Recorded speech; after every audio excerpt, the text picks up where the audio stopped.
What's going on, you guys? Hope everyone's been doing good. Been a couple weeks since my last video where I did the January recap, and I just wanted to make this little video to talk about like this crazy market that we're in right now. It's like the steam has picked up and went even further. The bubble just keeps on expanding. You know, people are predicting, like, there's articles online like when the bubble is gonna pop, the stock market crash is happening sometime in 2021. It's like, at this point, like, who could really predict when that would happen, or how long this crazy market could keep going? It's very hard not to compare yourself if you follow like a lot of traders online. See people posting their P&Ls daily on Twitter, and I've been kind of getting into this lately too. Sometimes I need to try to take a step back from it, because in this crazy market, like, it's very easy to get greedy, but also at the same time, sometimes you have to be a little bit greedy in terms of how you capitalize on opportunities. Like, I've honestly been underperforming. So in a previous video, I said that my goal this year, like, I wanted to be a six-figure trader, and to make six figures in a year, you have to be making 400 a day. So I live in Canada, and I've been meeting that minimum in Canadian dollars. But the thing is, so in December, I had my first five-figure month. This month, I'll probably make, I want to say around 8K, but I'm not just going to say because anything can happen the week ahead of us.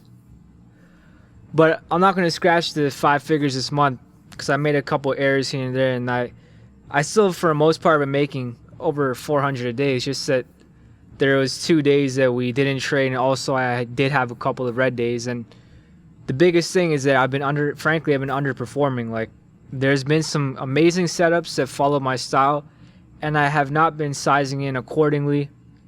I've been missing plays, and my execution has been quite off. You know, I end up in these crappy plays where I end up in bag holes that tie up some of my capital, and then it messes with my mind, so I start sizing down on other positions that are the positions that I should have been waiting for originally. But because I got desperate and took other positions, for example, taking a breakout or just chasing momentum when on a stock that hasn't really proven that it could sustain the momentum, and then having it come back on me, and then just bag holding, because in this market, bag holders get rewarded. Like, every couple weeks, I'll have bag holds from a couple months back that have come back up, and I could sell. And I sell for barely anything because I'm just so tired of being in that position. But then these bag holds go on to go even higher. My execution definitely hasn't been good. And just going back to comparing, like, it's like I was so happy when I first started making this amount of money, 400 a day, 500 a day. And now it's so insignificant because I got so used to it, and also just knowing what kind of market we're in, and knowing the potential, and just seeing people bank like thousands a day, tens of thousands a day. It's like, damn, like, I really got to pick up the pace, because who knows how long this market is going to last. And then when the market is no longer like this, then I'm going to be regretting that I didn't size in when I should have.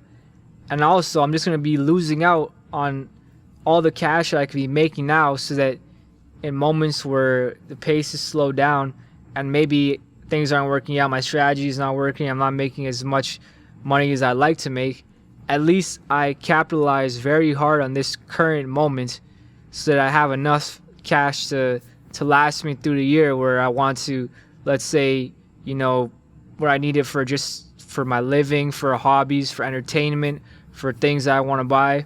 That's where I'm at right now. I'm at that stage where it's like I'm keep making the bare minimum to make six figures in a year, but at the same time, I've kind of hit a mental wall where it's like, I know I need to make that amount, but now sometimes I focus so much on that amount that that's all I do make in a day. So it's going beyond that block, and what I've been doing is now when I trade, I don't look at my P&L. I'll maybe look at it once halfway through the morning, and then a couple times in the afternoon. But for the most part, for the last couple of days, I haven't been looking at my P&L, and that's actually been rewarding me, because the times I've done it, I think I've done it like three days so far, 3 or 4 days. I was pleasantly surprised when I did look at the P&L to see where I was at on the day, because I always felt like I wasn't making enough, or like I barely made anything.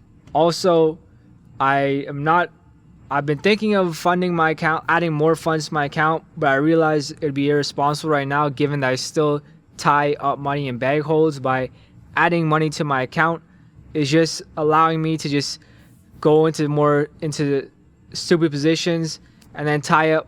I might just tie up more money.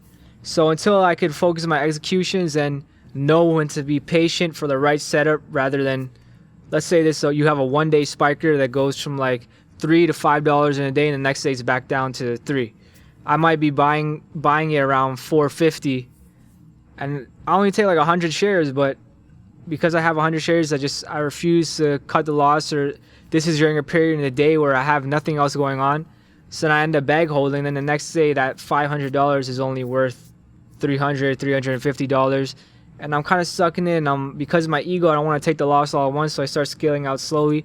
But it's like all these little things add up. So I'm keeping my account right now at around 20 to 23K, but under 25K, until I could prove to myself that my execution could be improved. And I also, in order to work on capitalizing more on plays, I did type out a sheet outlining the capital that I'll be putting in to certain trades based on the style.